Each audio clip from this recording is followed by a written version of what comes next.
네, 여러분 안녕하십니까. 덕골입니다. 2부 시작하겠습니다. 지금 밤 12시 55분이고 방금 한 10분 전에 이뮤노반트 섹션에 그 인베스터 데이 콜이 끝났고요. 뭐 질문도 다 했고 사실 질문은 특별한 게 없었고 발표 내용도 뭐 과거에 비해서 특별한 게 없긴 했는데 지금 시장에선 이뮤노반트가 한 8.9%, 한 10%, 9% 가까이 급등을 하고 있고 바이오 헤이븐마저도 9% 가까이 급등을 하고 있습니다. 그 이유는 사실 그레이브스병에 관련된 내용이거든요. 제가 누누이 강조드렸죠. 그레이브스병. 매번 말씀을 드렸습니다. 그레이브스병의 시장 가치가 어마어마하거든요. 방금 일부에 올려드린 댓글 보니까 뭐 토론방이 시끌시끌 했다고 하는데 제가 토론방은 안 보거든요. 그래서 뭐 토론방에 무슨 내용이 올라왔는지 모르겠는데 저는 이뮤노반트 주가를 좀 봤습니다. 제가 영상을 찍고 나서 주가를 좀 봤는데 일단은 슈퍼땡스 분해 주문이 너무 많아서 제가 이 정도 반응이 뜨거울 줄 몰랐어요. 분해 주문들 너무 감사드리고 좀 이따가 영상 다 찍고 나서 그 닉네임 말씀드리면서 감사함을 좀 표현을 하겠습니다. 아무튼 지금 내용이 급하니까 일단 저는 영상을 찍고 나서 이뮤노반트 주가를 봤습니다. 주가를 봤고 제가 찍고 나서 주가는 그렇게 큰 변동이 없었고 제가 사실 저녁밥을 먹고 운동하러 갔다 온 사이에 갑자기 댓글창에 뭐 바토클리맙은 악재 아닌가요? 이런 얘기가 뜨면서 저도 확인을 해봤거든요. 그 SEC 자료 가서 확인을 해보니까 뭐 일부 판권을 반환을 한다, 일부 계약된 걸 반환을 한다 이렇게 나와 있는데 저도 순간 뜨끔했어요. 이거는 전혀 예상치 못한 상황이었잖아요. 모두가 아무도 예상치 못한 상황이었습니다. 그래서 바토클리맙을 반환한다고? 그러면 지금 뭐 어차피 주가에 바토클리맙에 대한 가치가 반영된 건 TED 정도밖에 없을 텐데 중증건물약증 MG는 이미 물 건너갔고 TED 정도밖에 없을 텐데 왜냐면 MG는 1402로 아이메로프로바트를 하고 있으니까 TED 정도밖에 없긴 할 텐데 그럼 TED 상업화를 안 한다는 얘기인가? 라는 거가 좀 의심스러웠고 그러면 TED 상업화를 안 하고 바토클리맙을 반환을 한다면 TED는 그럼 어떤 시장으로 타겟을 할까라는 걸 좀 생각을 해봤어요. 일단은 그때는 발표 자료가 나오기 전이어서 제가 뭐 더 이상 팩트 체크를 할 수 있는 팩트 체크를 할 수 있는 상황이 안 돼서 일단은 바토클리맙에 대한 가치가 과연 주가에 얼마나 녹아져 있을까라고 생각을 해봤습니다. 그래봤자 TED거든요, 사실. 그래봤자 TED였습니다. TED가 사실 제가 말씀드렸죠. 이 TED라는 이 데이터, 그러니까 임상 설계 자체가 자가 항체로 인한 그런 뭔가 자가 항체 수준이 높아서 발생한 TED가 아니고 자가 항체가 잘 조절되고 있는 TED 환자들. 그러니까 자가 면역 질환으로 인한 TED 환자를 임상 실험을 하고 있는 게 아니고 자가 면역 질환으로 자가 면역 질환이 아닌, 그러니까 그 항체가 조절이 어느 정도 잘 되고 있는 TED 환자들을 대상으로 TED 임상을 진행을 한 거거든요. 그러니까 지금 바토클리맙 TED 임상의 데이터는 사실 아이메로프로바트 1402번 2세대 물질의 그 그레이브스병 데이터와 좀 연관해서 보려고 하는 감이 컸고요.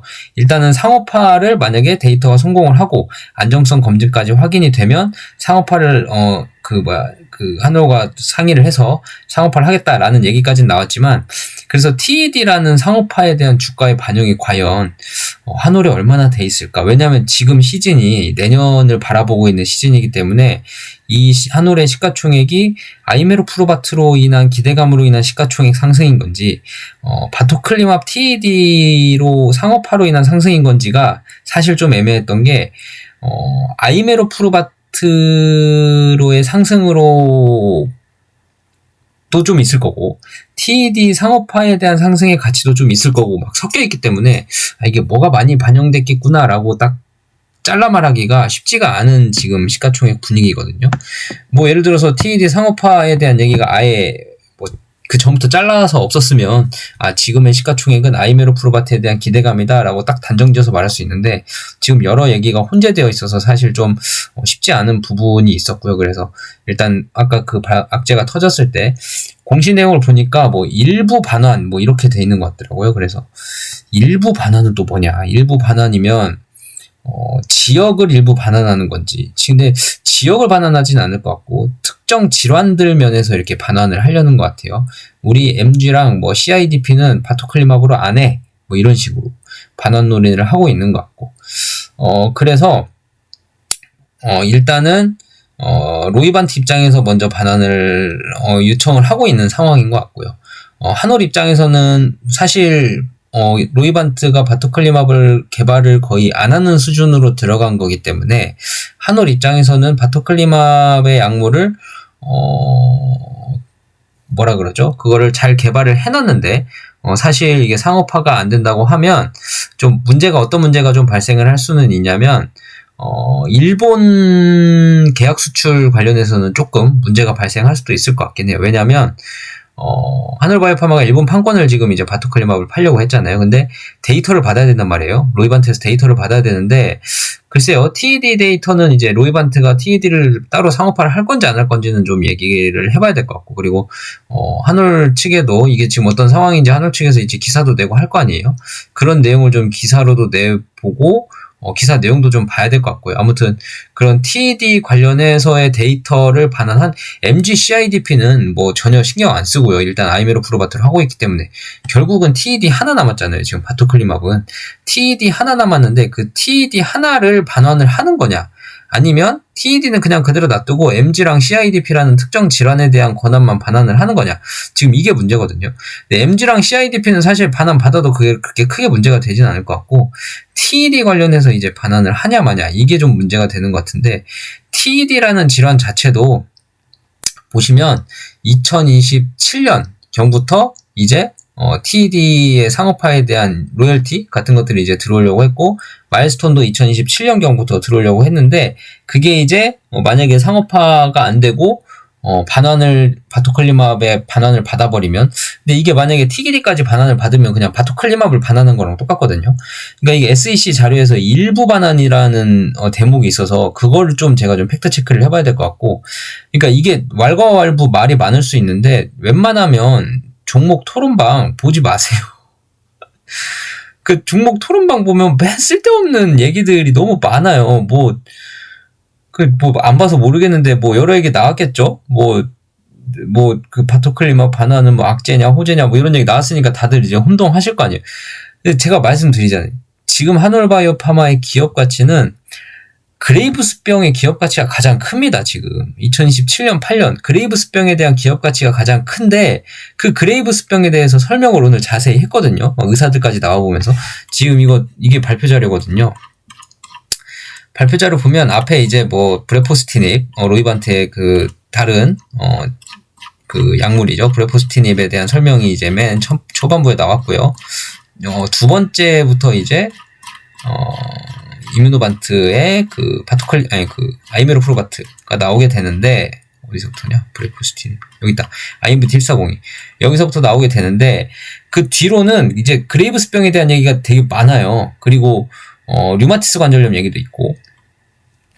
아무튼 지금 한올바이오파마가 바토클리마블 계약을 반환 받네 마네는 이거 중요한 거 아니에요. 네. 그리고 보시면 한올바이오파마의 계약이 HL161이라고 되어 있습니다. HL161이라는 물질은 두 가지예요. 여러분들이 아는 1세대, 2세대.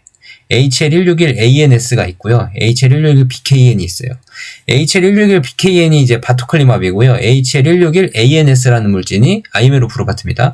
근데 HL161로 계약을 했어요. 그러니까 HL161 그 두 개의 물질, 1세대, 2세대를 모두 이뮤노반트가 가져간 겁니다. 그래서 이뮤노반트가 가져갔을 때 계약을 어떻게 했냐면 최초 적응증 3개. 그러니까 처음에 바토클리마블 임상을 진행했던 건 아이메로 프로바트가 아니라 바토클리마브 임상이 진행했던 건 바토클리마비 임상 개발이 더 빨리 진행이 됐고요. 빨리 진행이 됐고, 그 다음에 이 바토클리마브의 알부민 그 감소 효과가 어느 정도 예상은 됐지만 그게 임상을 진행하지 못할 정도라고 생각은 안 했는데 TED에서 이제 임상 못하게 터졌잖아요. 그때 이제 아이메로 프로바트 HL161ANS가 이제 이게 그 히든 카드로 부상을 하잖아요. 그러니까 이게 같이 수출이 된 거예요. 계약이 최초 질환 3개. 그러니까 바토클리마브로 임상 3개를 먼저 시작했죠. MG, 뭐 CIDP, TED. 그 전에 뭐 웨이하라는 것도 하고 ITP라는 것도 하려고 그랬는데 웨이하는 중간에 이제 뺐고요. 웨이하라고 이제 그 온난 항체 용혈성 빈혈증이라고 있어요. 그 웨이하는 중간에 빠졌고, MG, CIDP, TED 이게 지금 1, 2, 3, 4까지 다 갔거든요. CIDP는 아마 2, 3까지 가고 3, 4을 지금 그 IMVT 1402번으로 하고 있는 거고, MG는 3, 4까지 가서 다 끝냈잖아요. CIDP는 지금 2, 3까지 가고 3, 4은 아이메로프로바트를 하고 있고, 그 다음에 TED도 지금 3, 4까지 다 끝냈잖아요. 이제 마일스톤은 지금 1, 2, 3, 4 한 거는 다 받았어요. 이제 받을 거 없습니다. 마일스톤 더 이상 받을 게 없고요. 이제 마일스톤 그 추가로 받을 마일스톤은 FDA 허가를 3개 받는 거. 그 3개 받는 거 말고 없어요. 추가 적응증 4개, 5개, 6번째, 4번째, 5번째, 6번째 적응증들은 마일스톤이 없습니다. 마일스톤이 없어요. 그 3개로 끝난 겁니다. 마일스톤은. FDA 승인을 3개 받으면, 최초 적응증 3개를 받으면 이제 마일스톤은 다 들어오는 거고요. 그 다음은 이제 로열티입니다. 순 매출에 대한 로열티, 뭐 시장에서는 10%에서 15% 얘기를 하는데, 순 매출에 대한 로열티를 이제 받기 시작을 하는 거고요. 아무튼 지금 그런 계약 상황인데, 바토클리마비 어차피 MG랑 CIDP 둘 다 무너졌기 때문에 TED 하나 남았는데, 이 TED 하나를 반환을 하는지 안 하는지 이제 팩트 체크를 좀 해봐야 되고, 뭐 TED도 반환한다 안 한다, 이거 뭐 왈가왈부 말이 많을 수 있는데, 일단 TED 데이터 발표는 내년 상반기 하는 건 맞습니다. 그건 바뀐 게 없고요. 뭐 반환을 하더라도 데이터를 발표를 하고 반환을 하는 건지, 아니면 TED를 상업화를 할지, 뭐 그런 얘기는 아직 안 나왔고, 정확한 건 이제 한올 측이랑 얘기를, 이 보도자료나 이런 걸 좀 봐야 될 것 같고요. 일단 팩트 아닌 건 믿지 마세요. 다른 분들이 뭐 어째 저째 이건 이렇게 된대 저건 저렇게 된대 이런 거 믿지 마시고, 만약에 믿으실 거면 정말 공시자료로 올라오거나, 뭐 이뮤노반트에서 보도자료를 내거나 SEC에 공시자료를 올리거나 뭐 이런 것들의 내용이 있으면 좀 당연히 트러스트 할 만큼 믿을만 한데, 다른 여러 자본들, 시장에 있는 자본들 웬만하면 믿지 마시고, 종목 토론방 좀 제발 그만 가세요. 종목 토론방 좋지 않습니다. 아무튼 저 정신 건강이 안 좋아요. 그러니까 저 종목 토론방 제발 좀 안 갔으면 좋겠습니다. 다시 한번 강조드릴게요. 아무튼 종목 토론방에서 하시는 분들 얘기가 물론 정보에 많이 도움이 되는 얘기가 있을 수 있어요. 근데 100개 중에 뭐 4, 5개 정도만 정보에 도움이 되지, 나머지는 도움이 될 게 별로 없어요. 그러니까 뭐 다른 데 종목 얻기가 너무 정보를 얻기가 너무 어려워서 종목 토론방을 가신다 하시는 분들은 투자 철학 단디 잡으시고 가십시오. 다른 종목 할 때도 마찬가지고. 거기서 뭐 쓸데없는 얘기, 뭐 악재 터지면 내일 하한가 갈 거네, 아니면 뭐 악재 터지면 너네 뭐 하한가 5방은 맞아야 된다, 뭐 옛날에 저 한 몇 년 전에 주식 처음 할 때, 그때는 종목 토론방 가서 막 봤거든요. 그때도 제가 마음이 막 불안해가지고 막 그랬던 기억이 있는데, 아무튼 그런 뭐 심리적인 얘기는 믿지 마시고, 그 대부분의 개인 투자자분들 보세요. 오늘 같은 경우도 저는 바토클리마 반환된다는 얘기를 보고, 아니 어차피 한올바이오파마의 기업 가치는 2027년, 2018년에 나올 그레이브스병에 대한 로열티가 훨씬 큰 건데, 그 로열티 받는 거 제가 보려고 투자하는 건데, 지금 바토클리마 반환 한 해 만에 때문에 사람들이 이렇게 심리적으로 불안해하는 걸 보고, 진짜 지금 우리나라, 그러니까 한올바이오파마를 다들 공부 열심히 하고 계시지만, 제가 뭐 그거를 비난하는 건 아니지만 조금 실망스러웠던 점은, 그 바토클리맙 기술 반환이라는 내용, 그 글자, 문구, 그 글자 문구 자체가 악재스럽잖아요. 되게 악재스러운데, 뭐 악재라고 생각하면 악재죠. 근데 그게 기업 가치에 얼마나 반영돼 있는지까지 생각을 좀 하시고 이렇게 좀 발전을 해 나가고, 제 댓글에 뭐 바토클리마 뭐 반환되더라도 뭐 그레이브스병, 이뮤노반트, 아이메로프로바트로 잘 진행되고 있으니까 나중에 로열티는 받겠네요. 그리고 더군다나 오늘은 그레이브스병을 더 강조하는 날이었는데, 그러면 오히려 로이반트나 이뮤노반트는 그레이브스병을 훨씬 더 높게, 가능성을 높게 보고 있다는 증거 아닐까요? 유상증자도 했고요. 그레이브스병 하나 때문에라고 좀 그렇지만, 아무튼 그레이브스병이라는 그 질병명을 딱 명시를 하면서까지 유상증자를 했잖아요. 돈을 투여를 했잖아요. 그러니까 그레이브스병 잘 되고 있으면 한올바이오파마가 흔들릴 일이 별로 없어요. 근데 바토클리맙 이런 반환이라는 단어 때문에, 뭐 계약 반환이다 뭐 이런 단어 때문에 지금 투자자분들이 많이 혼동이 있으셨던 것 같은데, 뭐 혼동은 이해를 합니다만, 전혀 바토클리맙의 TED라는 게 상업화를 물론 하려고 했지만, 지금 뭐 팩트가 어떻게 나올지 모르겠어요. 그건 좀 시간이 지나봐야 되고, 그건 확인을 좀 해봐야 되는 상황이, 물론 팩트가 확인이 되면 제가 또 말씀드리고 설명드리겠습니다. 근데 그 바토클리맙 TED라는 반환이 어떻게 될지 모르겠지만, 아이메로프로바트의 그레이브스병에 대한 시장 가치를 보면 지금 한올바이오파마가 뭐 하한가가니 마니가 말이 안 나와야 정상입니다. 지금 뭐 물론 로이반테가 한올이랑 야 우리 바토클리마 반환할 테니까 우리랑 계약 다시 하게 되면 또 모르겠습니다. 근데 그때는 또 계약 구조 봐야죠. 그때는 펀더멘털이 좀 달라질 수 있죠. 근데 이제 제가 지금 말씀드리고 싶은 건 지금 현재 상황에서 계약을 만약에 다시 안 한다고 하고 그냥 바토클리마만 반환받는다고 했을 때 한올이 그렇게 크게 문제를 제기할 것도 많이 없긴 해요. 왜냐면 아이메로프로바트로 로열티 다 받으면 되는데 로열티는 세계 질환에 대한 로열티만이 아니고 로열티 자체는 그 HL161이라는 약물을 팔았을 때 발생하는 순 매출 있잖아요. 그러니까 뭐 HL161이라는 건 1세대, 2세대 다 포함입니다. 다 포함해서 약을 팔았을 때 나오는 매출. 그러니까 매출에 대한 로열티는 마일스톤은 질환 3개인데요. 로열티, 판매 매출에 대한 로열티 10% 받는 거 있잖아요. 매년. 그 로열티는 모든 질환이에요. 타겟되는 모든 질환에 대한 통합 순매출에 대한 로열티입니다. 그래서 제가 맨날 말씀드렸잖아요. 그레이브스병 하나로만 해도 어마어마하다. 근데 지금 질병 확장성이 어마어마해 보인다. 이렇게까지 얘기를 해드렸고. 아무튼 지금 아이메로프로바트 그레이브스병에 대한 거 하나만 보더라도 한올바이오파마의 2027년, 2028년 가치는 어마어마합니다. 근데 무슨 바토클리마 반환했다 그래서 이게 TED 임상 하나, 지금 TED 상업화 하나가 지금 어쨌든 부작용이 어느 정도 있기 때문에 안정성 검증도 있고 주가 측면에서는 물론 우리 주주 입장에서는 상업화해서 매출도 발생시켜서 조금이라도 로열티를 더 받고 싶은 게 우리 주주의 입장이지만 어떻게 보면 지금 주가적인 측면에서 보면 주가의 그 시가총액의 가치 반영을 얼마나 했느냐 측면에서 보면 바토클리맙 자체는 어차피 불안정했고 물론 임상 데이터는 좋게 나올 거라고 거의 제가 확정적으로 얘기는 했지만 잘 나올 겁니다. 유효성 데이터 잘 나올 거라고 믿어요. 그리고 안정성 데이터 잘 나올 겁니다. 잘 나올 건데 그 바토클리맙이라는 그 부작용의 이미지를 씻어내지는 못하잖아요. 어찌됐든. 그렇기 때문에 그 주가 시가총액 반영에 TED 상업화에 대한 기대감이 어느 정도 올라왔지만 그거 올라간 거 내일 만약에 반환된 것 때문에 바토클리맙이 반환된다는 내용 때문에 주가가 마이너스 10% 빠진다. 이게 말이 안 되는 게 아이메로프로바트 2세대 아이메로프로바트의 그레이브스병에 대한 로열티만 받더라도 시가총액이 지금보다 제가 봤을 때 몇 배는 더 가야 되는데 몇 배일지 몇십 배일지 모르겠지만 아무튼 훨씬 멀리 가야 정상인데 바토클리맙 반환됐다고 내일 하락을 한다? 지금 더 올라가도 시원찮을 판에 바토클리맙 반환 때문에 하락을 한다?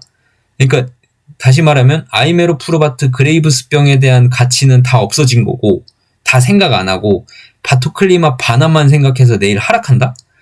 이건 완전 찬스죠, 찬스. 왜냐하면 뭐 당장에 단기적으로 투자 심리가 악화돼서 떨어진다? 뭐 그럴 수 있어요. 예를 들어서 한 10분 안에 매도세가 엄청 나온다. 그럼 주가가 버티겠습니까? 못 버티죠. 예, 그건 못 버티겠죠. 1시간 동안 매도세가 계속 나온다. 버틸까요? 못 버텨요. 막 몇백만 주가 1시간 내에 터진다. 당연히 하락합니다. 근데 중요한 건 뭐예요? 2027년, 2028년엔 주가가 저 멀리 가 있을 거다라는 게 팩트입니다. 그러면 단기적인 주가 하락, 매도세가 막 나와서 뭐 오늘 내일 주가가 막 하락을 해요. 그럴 수 있어요. 단기적으로는. 바토클리맙 반환이라는 게 예를 들어서 제 구독자가 지금 드디어 맞아요. 2,000명이 넘었거든요. 2,030명 정도 갑자기 불어나서 2,030명, 40명 되는 것 같은데 2,030명, 40명 빼고 나머지 5천만 명, 5천만 명 좀 너무 많으니까. 나머지 투자자 뭐 한 200만 명 된다 치면 2,000명 빼고 199만 8천 명이 팔아요. 그럼 주가가 안 떨어지고 100이겠습니까? 떨어지죠. 2,000명, 제 구독하고 있는 2,000명만 줍줍 하시면 돼요. 그럼 그때 하한가를 때려 맞더라도 저는 그렇게 할 겁니다. 맞아. 투자 판단은 여러분들이 하시는 거니까 전혀 오해하지 마시고. 바토클리맙 반환된 것 때문에 지금 아이메로프로바트 그레이브스병 같이 무시하고 내일 떨어진다? 저는 절대 생각 있는 사람들이 투자하고 있는 주식시장이라면 절대 그렇게 되리라고 보지 않습니다. 물론 100%는 없습니다만 제 생각은 99.9%는 내일 상승을 했으면 왜냐하면 아예 불확실성 해소라고 받아들일 수도 있어요. 시장에서. 주식시장이 제일 무서워하고 제일 싫은 게 뭐예요? 불확실성. 그러니까 됐다 안 됐다라고 확정이 돼버리면 차라리 나아요. 근데 애매하게 될지 말지 모르겠다는 주식시장에서 최악입니다. 이거를 좋게 반영해야 돼, 나쁘게 반영해야 돼, 사지도 못하고 팔지도 못하고 불안해서 파는 사람 있고 아니야 사는 사람 있고 변동성이 엄청 커지고요. 불확실성을 제일 싫어해요, 주식은. 근데 바토클리맙 딱 반환한다고 해버리면 뭐예요? 아, 그럼 아이메로 프로바트 이제 확정됐네. 이제 불확실할 게 없네. 오케이, 아이메로 프로바트 밀고 가는구나. 그럼 이제부터 아이메로 프로바트에 대한 기업 가치를 산정을 하기 시작하겠죠.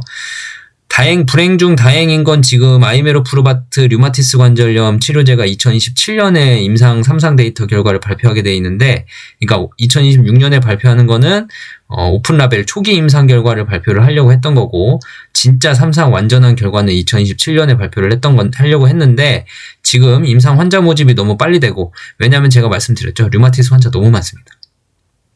너무 많아서 약이 잘 드는 환자도 많고요. 약이 잘 안 드는 환자도 많아요.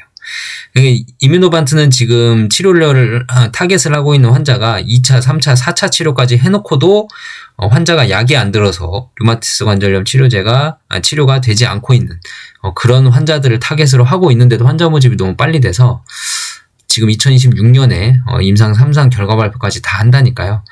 시간이 조금 당겨졌습니다. 그러니까 TED는 좀 없다고 쳐도 류마티스가 1년 땡겨버린 거예요, 지금. 류마티스 치료제가 지금 데이터 발표가 1년 땡겨버린 거고요. 아마 2026년 하반기쯤이면 류마티스 관절염 치료제에서 임상 결과가 발표가 될 것 같고, 일단 당장에 내년이죠. 내년 2026년 상반기에 류마티스 관절염 오픈 라벨 초기 데이터 결과를 좀 봐야 될 것 같고요. 거기서 이제 좀 긍정적인 데이터가 나와준다면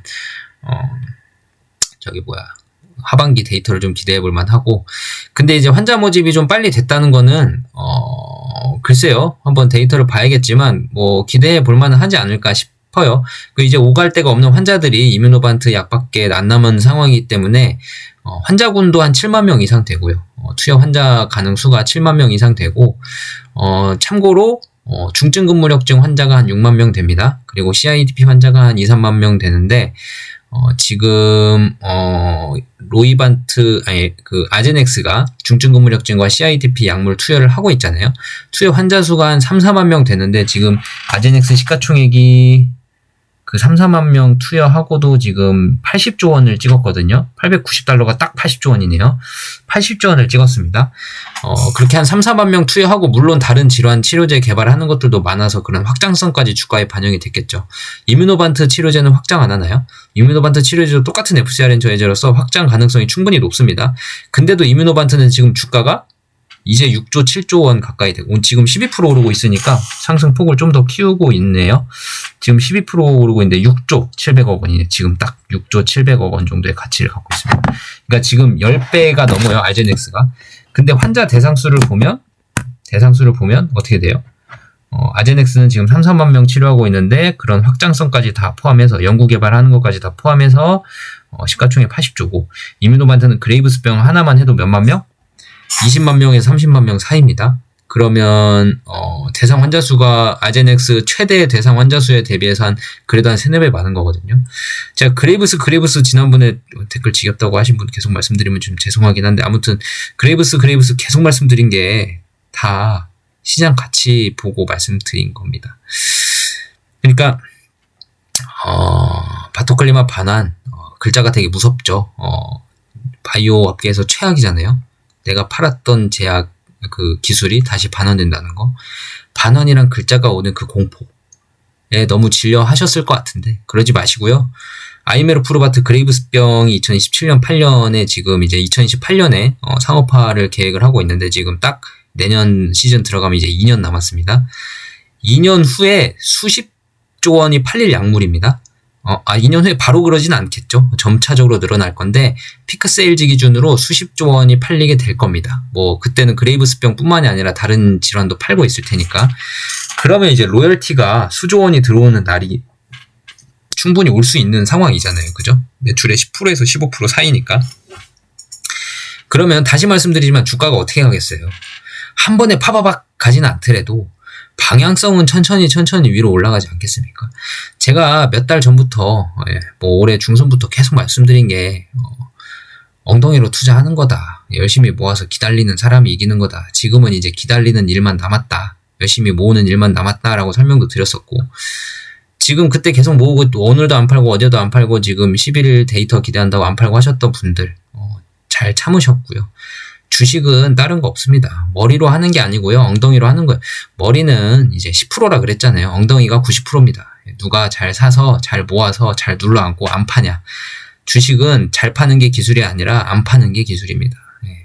한번 잘 생각해 보시고요. 그리고 제가 지금 이 프리젠테이션 발표에 대한 내용을 그렇게 많이 말씀드릴 필요가 없는 게 대부분 아이메로 프로바트에 대한 기대감, 그러니까 아이메로 프로바트 그레이브스병에 대한 얘기가 되게 많았고요. 그리고 류마티스 관절염 얘기도 좀 있었고, 루푸스 얘기는 별로 없었고요. 제가 듣다가 좀 적다가 말아버렸어요.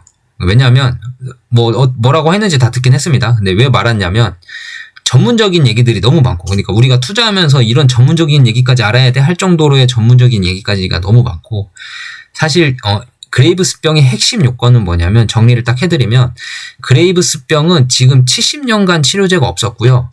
70년 동안 똑같은 방법으로 치료를 계속했는데 트렌드만 좀 바뀌었었어요. 언제는 방사성요법이 좀 유행했다가, 언제는 항갑상선 약물 먹는 알약이 좀 유행했다가 했는데, 최근에 지금 여기 써놨잖아요. 1990년대에는 방사성요오드 치료요법 1차 치료제로 선호가 됐는데, 하지만 현재는 항갑상선제, 알약으로 지금 1차 치료를 쓰는 환자가 90%다.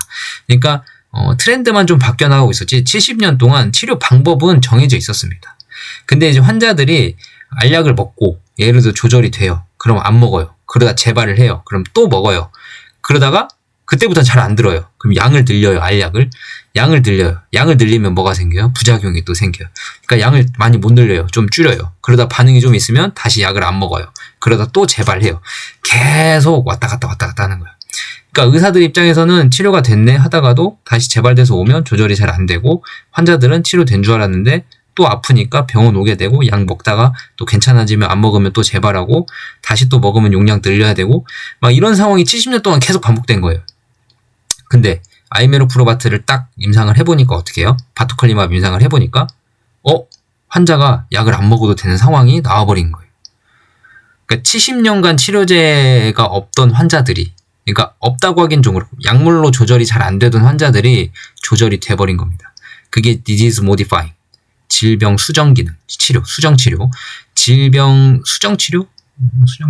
아무튼 질병이 변형됐다는 질병 변형 치료라고도 해요.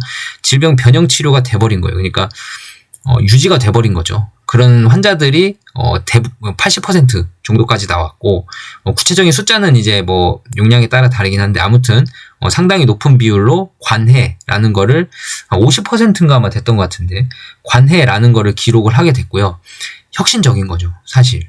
이게 혁신적인 겁니다. 그래서 지금 이 혁신적인 치료제의 시장성도 의사들이 어느 정도 환자군 수가 뭐 20-30만 명 된다고까지 Q&A를 통해서 얘기를 했고, 그 다음에 그 컨퍼런스 이제 질문에서 Q&A도 뭐 얼마 나오지도 않았어요. 질문이 막 의심스러운 질문들이 나오지도 않고 대부분 공감하는 분위기였던 것 같았고, 그러니까 지금 주가가 지금 13%까지 또 확대를 하고 있는데, 아무튼 지금 그레이브스병이랑 류마티스는 지금 좀 봐야 되는 게, 제가 말씀드리잖아요. 류마티스는 그 전에 치료가 됐던 사람들이 아니라 가장 마지막에 치료 안 돼서 지금 헤매고 있는 사람들을 대상으로 하고 있기 때문에 상당히 그 관련 타겟 그러니까 어느 그 ACPA라는 항체가 양성인 환자들을 대상으로 하고 있는데, 그 항체가 조절이 안 돼서 류마티스가 계속 치료가 안 됐던 환자였는지, 아니면 그 항체뿐만이 아니라 다른 부차적인 요인들이 많아서 류마티스 약들을 3-4개 써도 환자가 치료가 안 되는 환자였는지를 지금 파악을 하고 있는 거고, 그렇기 때문에 임상에 대한 기준 자체가 워낙 높아요.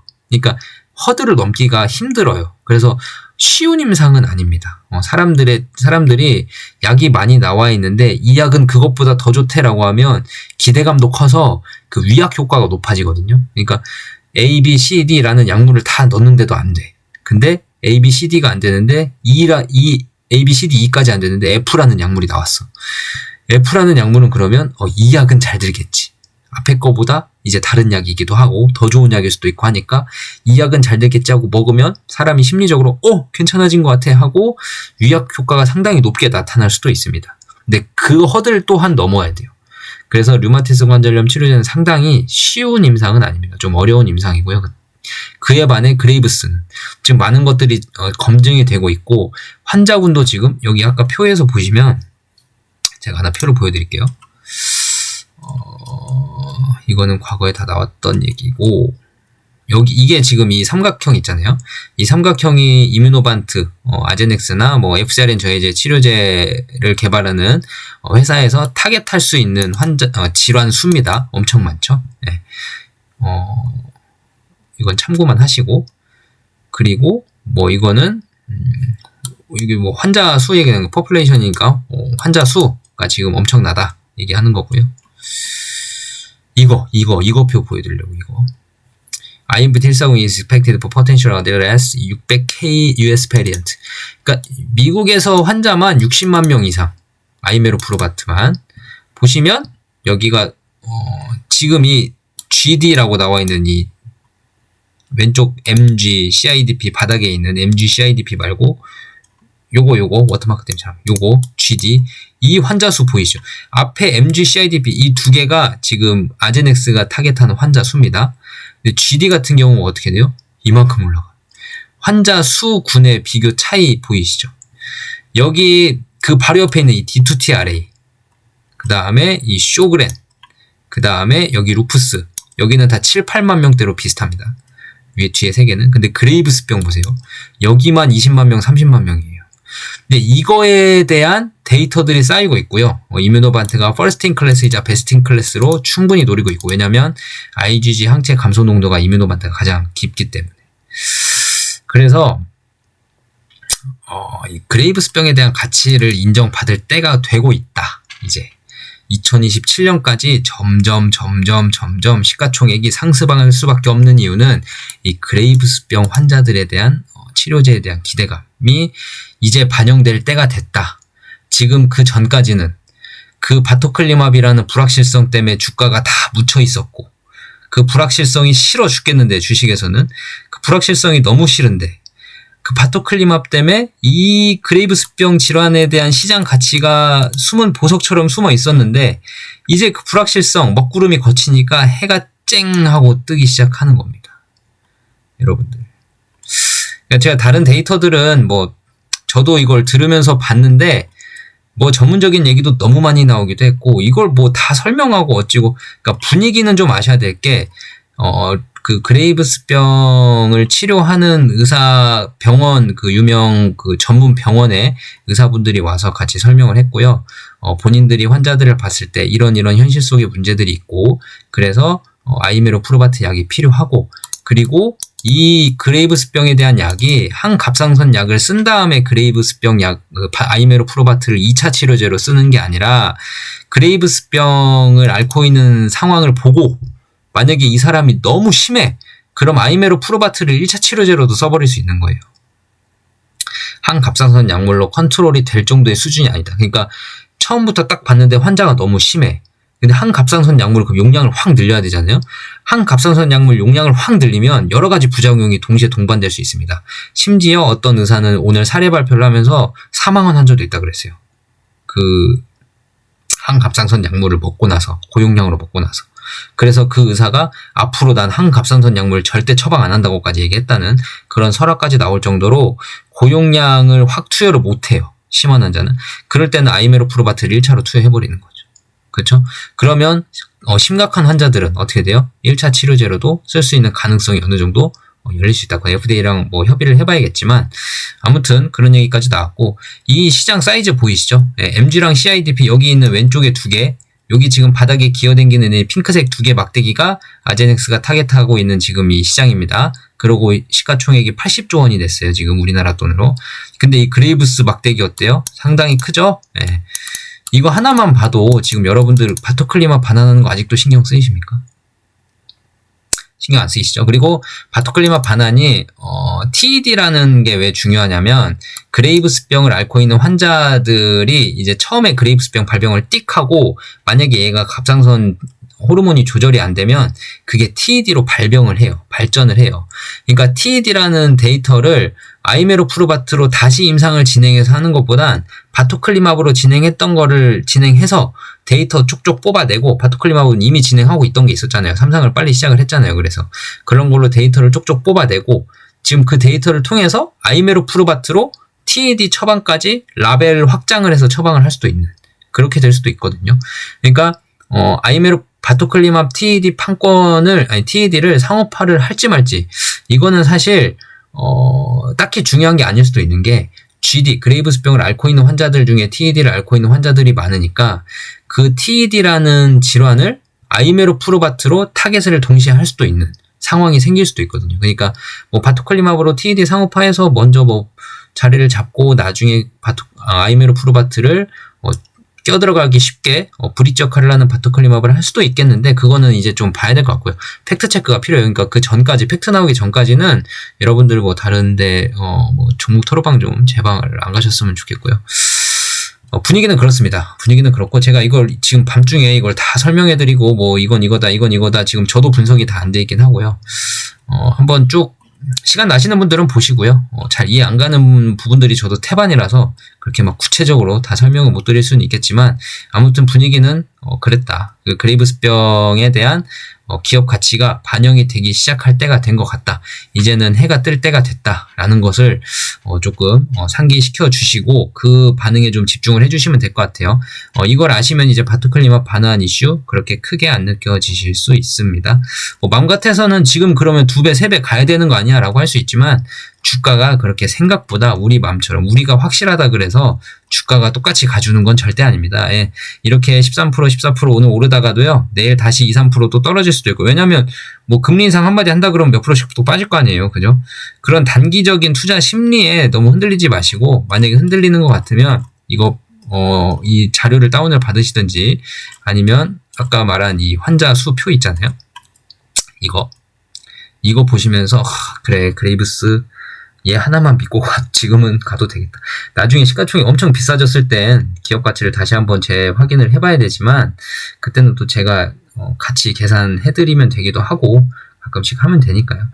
이제는 말할 수 있습니다. 어제의 한올과 오늘의 한올은 달라졌어요. 네. 이 아이메로프루바트에 대한 그레이브스병에 대한 뭐 기대감은 상당히 있었지만, 바토클리맙에 대한 불확실성, 먹구름이 살짝씩 거치고 있는 느낌이다. 네. 그래서 조금은 펀더멘털이 점점 더 아이메로프루바트 쪽으로 기울고 있고요. 그 아이메로프루바트 쪽으로 기울고 있는데 반해 시가총액에 대한 반영은 그렇게 많이 되고 있는 상황이 아니기 때문에, 이뮤노반트도 그렇고 한올도 그렇고 둘 다 시가총액 반영이 그렇게 적극적으로 되고 있는 상황은 아니기 때문에 앞으로 좀 기대해 볼 만할 것 같고요. 너무 또 그렇다 그래서 전재산 몰빵에서는 안 하셨으면 좋겠어요. 예, 바이오 기업이라는 게 오늘 보셨죠? 바토클리맙을 반환할 거라고 누가 예상이나 했겠습니까? 예, 아무도 예상 못했을 겁니다. 회사는 알았겠지만 그걸 전화한다고 해도 뭐 우리 반환 받을 겁니다라고 미리 알려주는 사람은 아무도 없을 거고요. 아무도 예상 못했습니다. 그러니까 몰빵하셨다가 괜히 이런 악재, 오늘 악재라고 느껴졌을 때 순간 섬뜩하셨을 거 아니에요. 그 기분 잊지 마시고, 몰빵은 절대, 다른 종목도 마찬가지고요.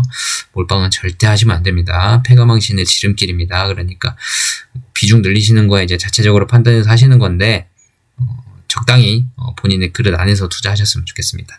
오늘 영상 이것으로 마치겠고요. 저도 좀 이제 잠을 좀 자야겠네요. 너무 피곤하고 내일 저는 새벽에 또 일어나야 되는데 본업에 좀 지장이 있을 것 같습니다. 슈퍼땡스 보내주신 분들 너무 감사해서 제가 다 닉네임을 한 번씩은 다 읽어드려야겠습니다. 저한테 이런 시간도 좀 허락을 해주세요.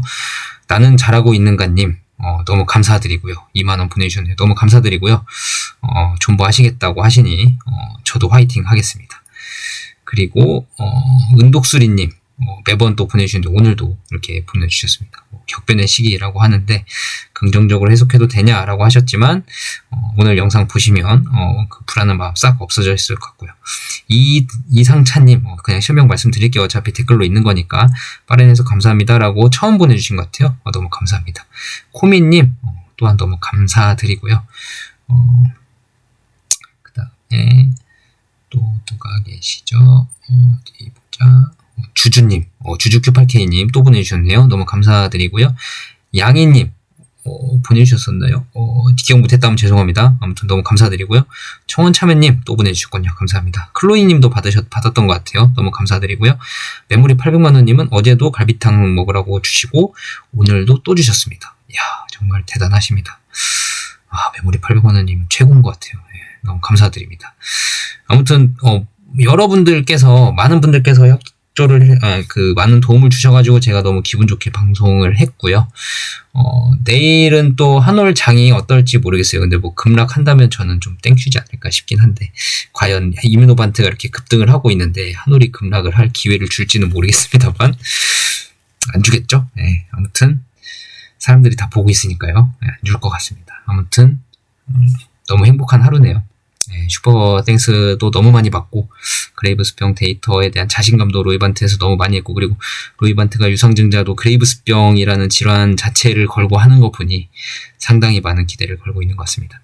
일단 생각해야 될 리스크는 바토클리맙 반환이랑 그 반환할 때 그 구체적인 내용과 함께 향후에 로이반트랑 재계약할 가능성도 있나? 뭐 이 정도는 좀 나중에 팩트 체크를 해서 조금 알아봐야 될 것 같아요. 제가 언론 보도 자료나 이런 것들이 나오면 같이 확인을 해보고 그거에 대한 구체적인 세부 행간 사이에 숨겨진 의미나 이런 것들은 설명을 해드릴 테니까, 그런 자료들 한올바이오 파마가 공시까지는 아니어도 보도자료 통해서 내놓을 수 있으니까요. 그때까지 한번 같이 기다려 보시고 오늘 저녁은 이것으로 마치겠습니다. 이번 영상은 제가 전 영상에 슈퍼땡스를 너무너무 많이 받아서 이거 더 달라 그러면 양심이 없을 것 같아서 슈퍼땡스 더 달라는 말씀은 못 드리겠습니다. 혹시나 전 영상에서 주려고 그랬는데 못 줬다, 기회를 놓쳤다 하시는 분들은 주시면 당연히 감사하게 받겠지만, 주셨던 분들한테 또 달라고 하기는 제가 양심에 털이 난 사람이 아닌지라 말씀 못 드리겠고요. 혹시나 지금까지 한 번도 안 주셨던 분인데 제가 이렇게 유상증자 발표날 때도 영상 찍고 새벽에도 안 자고 이렇게 신속하게 영상 올려드리려고 하고 영상 찍고 하는 거, 야, 너 진짜 미친놈이다, 대단하다 라고 생각하신 분들은 여기 심한 말 써서 죄송합니다. 고맙다 하시는 분들은 조금씩 보내주시면 아주 감사히 받고 제가 이렇게 열심히 하는 거에 대한 보람을 느끼게 해주셔서 너무너무 감사드립니다. 영상 이것으로 마치겠습니다. 내일 또 한올의 주가 보고 금요일날 영상으로 찾아뵙도록 하겠습니다. 감사합니다.